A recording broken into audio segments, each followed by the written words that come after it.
좀 하급지에서 전세가율이 높게 나오고 이제 60%를 넘습니다. 그럼 갭 투자의 여건들이 개선되고 있는 거는 맞습니다. 다만 오해하지 말아야 되는 거.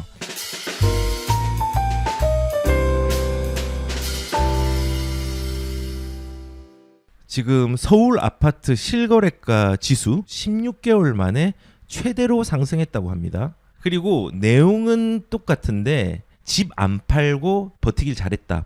웃음. 광진, 서초, 과천의 아파트 값이 많이 올랐다. 이제 이 얘기를 하는 겁니다.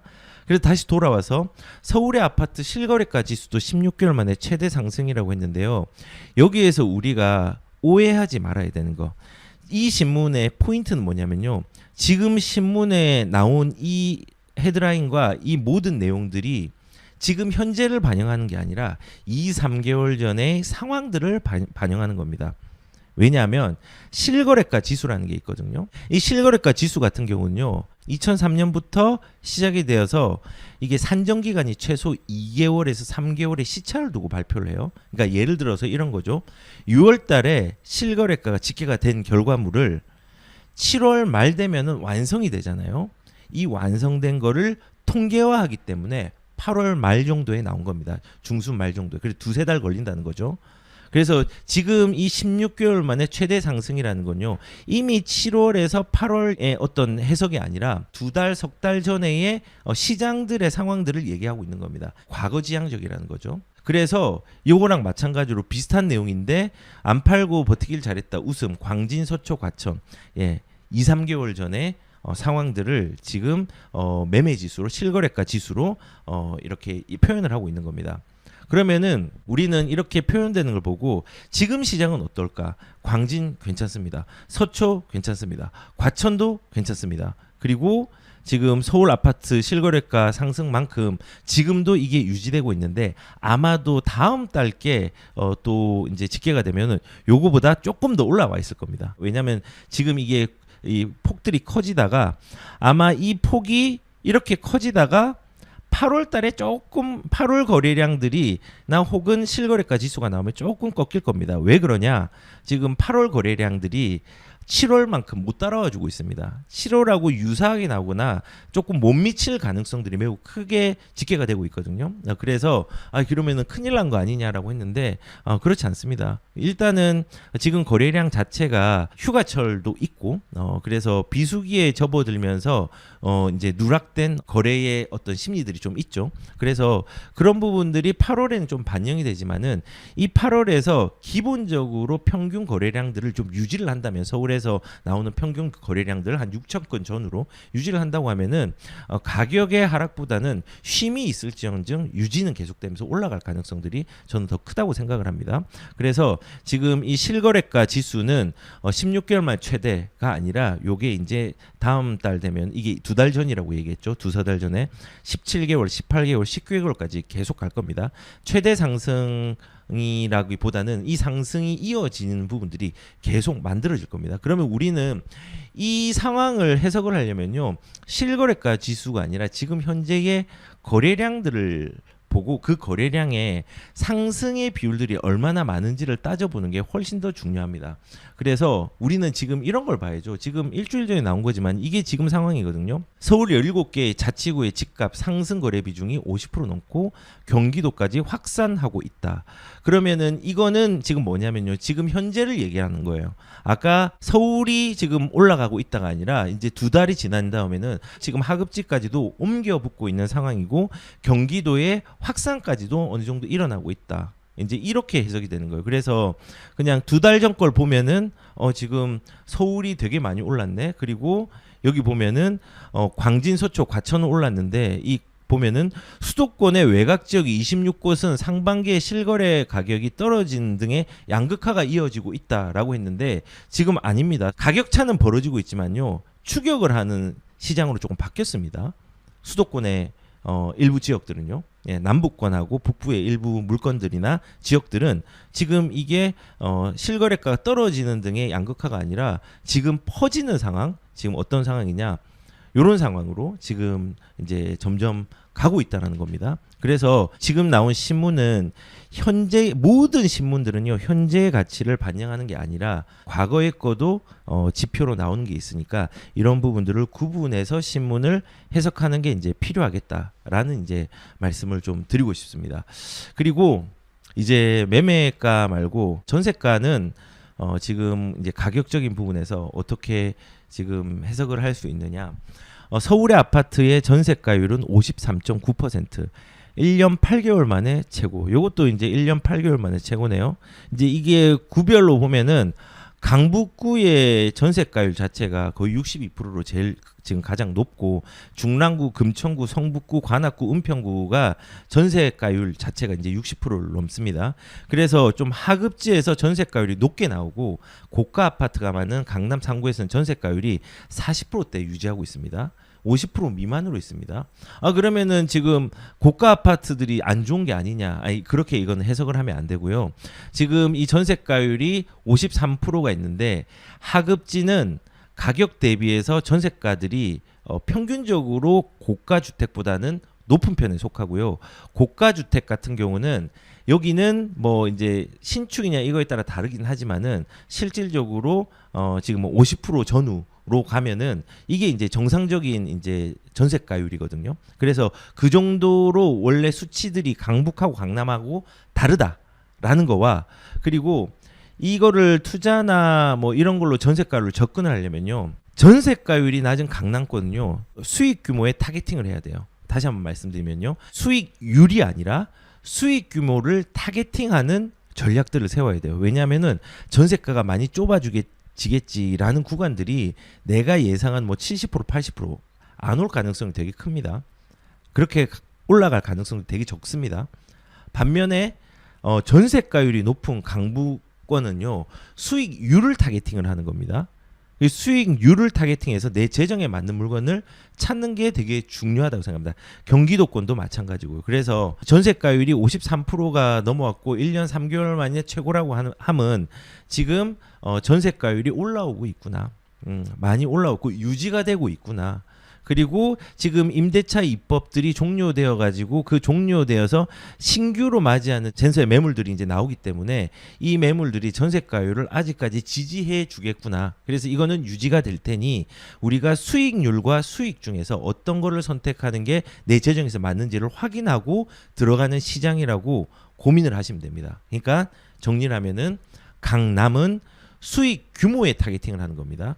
10억을 투자해서 예를 들어서 10억을 벌면은 수익률이 100%잖아요. 근데 강북 같은 경우는 뭐 한 4억을 투자해 가지고 예를 들어서 5억을 벌었다고 하면은 이거는 수익률이 강남보다 더 높은 거예요.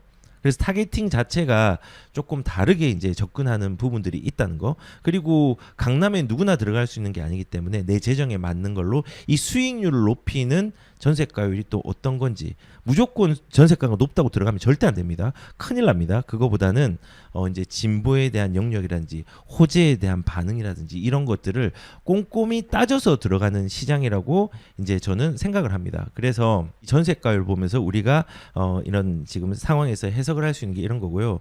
그리고 실질적으로 이제 이런 것도 이렇게 이제 해석을 해야 돼요. 전세가가 움직이면은 매매가를 자극한다. 제가 자주 말했죠. 과거에 2012년도 한 5월부터 한 2013년도 8월까지요. 전국에 있는 매매가가 한 1.3% 하락을 했어요. 근데 전세가가 5.6%나 상승을 했습니다. 특히 이제 이런 부분들이 서울에 극단적으로 좀 일어나긴 했는데 매매가가 서울 같은 경우는 이 같은 시기에 2012년 5월부터 2013년 8월 사이에 서울의 매매가 같은 경우는 5.1%가 하락했습니다. 가격이 2012년도부터 2013년 8월까지는. 그런데 전세가는 5.8%가 상승을 했습니다. 엄청 극단적이죠. 자, 전세가가 올라가고 매매가가 하락하는 게 어느 정도의 임계치 구간이 있잖아요. 그 구간이 맞아지면서 전세의 자극과 정책들이 결합하면서 2014년부터는 우상향을 했습니다. 2012년 5월부터 2013년 8월까지 전국의 아파트 매매가가 1.3%가 하락했는데 매매가는 1.3%, 전세가는 5.6% 상승했습니다. 근데 서울 같은 경우는 5.1%가 하락했어요. 매매가가. 근데 전세가는 5.8%가 올랐습니다. 거의 1년 3개월 동안에. 그리고 2013년부터 이제 전세가의 자극들이 커지니까는 매매가를 자극해서 우상향을 하기 시작했습니다. 언제까지 했냐면요. 2021년까지 한 거죠. 물론 2018년도와 19년도에 또 하락장이 있었고 틈틈이 좀 있었긴 했지만 그래도 결국은 2021년까지 좀 이어지는 양상들이 일어났던 겁니다. 그래서 전세가가 뭐 단기적으로 조금 올라갈 수 있지만 꾸준히 올라가는 시기가 있잖아요. 지금 같은 시기. 여기는 매매가를 자극할 수밖에 없다라는 부분들도 인지하고 가시는 게 좋습니다. 그리고 우리가 이제 이렇게 전세가가 올라가면은 이제 이런 얘기들을 좀 할 수 있겠죠. 서울의 전세가율이 1년째 상승해서 갭 투자 우려가 있을 수 있다라고 이제 얘기를 하시는 분이 있는데 이 전세가율이 높아지는 거는 이거는 이론상 맞습니다. 투자 수요의 수요층이 많아진다는 거고요. 갭 투자의 여건들이 개선이 되는 겁니다. 전세가율이 높아진다는 것 다시 말씀드리면은 이거는 투자의 수요층들이 들어올 수 있는 여건들이 많아진 거예요. 옛날에 투자금이 3억 드는 게 지금 2억 5천, 2억까지 든다고 하면요. 이 돈을 가진 사람이 3억 가진 사람보다 많을 수 있잖아요. 그 교집합이 많으니까. 그럼 갭 투자의 여건들이 개선되고 있는 거는 맞습니다.